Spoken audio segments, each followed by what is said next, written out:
Soy de Santiago de Chile, yo allá soy fonoaudióloga y como descendiente de aragonés me vine a hacer un programa de medicina naturista. Una tremenda oportunidad para nosotros, tanto para crecer personalmente como profesionalmente, para conocer nuestras raíces, o sea, espectacular. Bueno, el estilo de vida en general es diferente en general a Latinoamérica, es diferente a Chile, aunque si bien Chile es un país diferente a los de Latinoamérica, sigue siendo diferente la calidad de vida.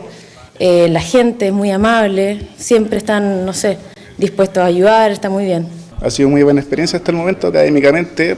Bueno, yo soy arquitecto y entonces es una oportunidad única poder venir a estudiar y sobre todo en el área de las renovables, que acá en Aragón tiene un desarrollo bastante importante, sobre todo la eólica y la hidráulica.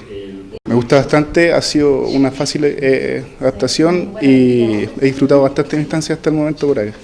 Por el momento tengo intención de quedarme, no sé cuánto tiempo finalmente dure mi estancia. De todos modos quiero volver en algún momento a Chile, pero también quiero disfrutar todavía acá porque ha sido una buena experiencia, tanto personal, espero que también lo siga haciendo académicamente y también en algún momento en el ámbito profesional.